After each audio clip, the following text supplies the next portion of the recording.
रक्षाबंधन का त्योहार बड़े ही प्यार से सभी भाई बहन हर साल मनाते हैं, लेकिन क्या आप जानते हैं सबसे पहले राखी किसने बांधी थी? रक्षाबंधन को लेकर क्या है पौराणिक मान्यताएं हैं? क्या है रक्षाबंधन का इतिहास? आखिर रक्षाबंधन क्यों मनाया जाता है? चलिए इन्हीं सब बातों को जानते हैं इस वीडियो में। रक्षाबंधन को सभी भाई बहन बड़े प्रेम और स्नेह के साथ हर साल मनाते हैं।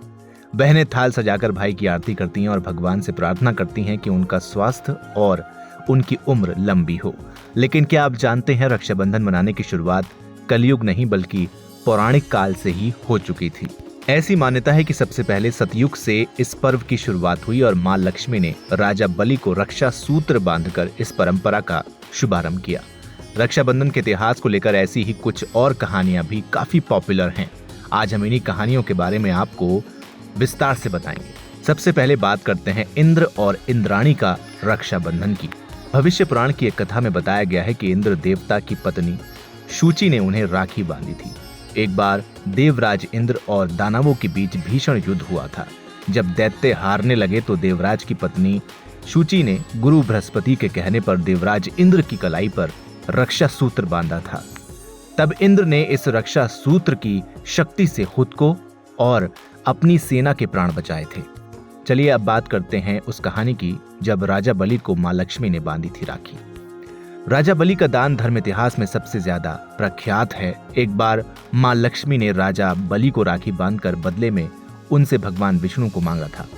कहानी इस तरह है कि एक बार राजा बलि ने यज्ञ का आयोजन किया। तब उनकी परीक्षा लेने के लिए भगवान विष्णु वामन अवतार लेकर आए और दानवीर राजा बलि से 3 पग भूमि मांग ली। बलि ने हाँ कर दिया तो वामन अवतार ने 2 पग में ही सारी धरती और आकाश नाप लिया।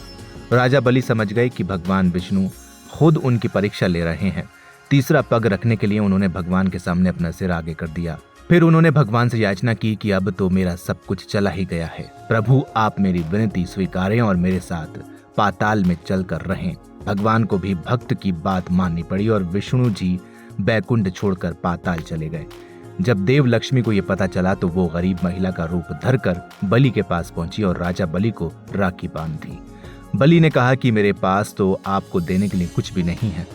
इस पर देवी लक्ष्मी अपने रूप में आ गईं और बोली कि आपके पास तो साक्षात श्री हरि हैं और मुझे वही चाहिए। इस पर बलि ने भगवान विष्णु से माता लक्ष्मी के साथ जाने की विनती की। तब जाते वक्त भगवान विष्णु ने राजा बलि को वरदान दिया कि वो हर साल 4 महीने पाताल में ही निवास करेंगे। ये 4 महीने चतुर्मास के रूप में जाने जाते हैं। अब बात करते हैं उस कहानी की जब द्रौपदी ने कृष्ण को राखी बांधी थी। जब युधिष्ठिर इंद्रप्रस्थ में राजसूय यज्ञ कर रहे थे उस वक्त सभा में शिशुपाल भी मौजूद था। शिशुपाल ने भगवान श्री कृष्ण का अपमान किया तो श्री कृष्ण ने अपने सुदर्शन चक्र से उसका वध कर दिया। लौटते वक्त सुदर्शन चक्र से कृष्ण जी की छोटी उंगली घायल हो गई और रक्त बहने लगा। तब द्रौपदी ने अपनी साड़ी का पल्लू फाड़कर श्री कृष्ण की उंगली पर लपेट दिया। तब श्री कृष्ण ने द्रौपदी को वचन दिया कि वो इस रक्षा सूत्र का वचन निभाएंगे।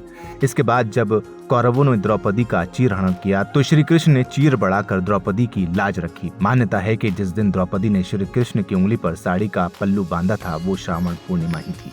तो ये थी रक्षाबंधन की कहानियां। उम्मीद है आपको पसंद आई होगी। वीडियो को लाइक करें, शेयर करें और चैनल को सब्सक्राइब करना बिल्कुल ना भूलें।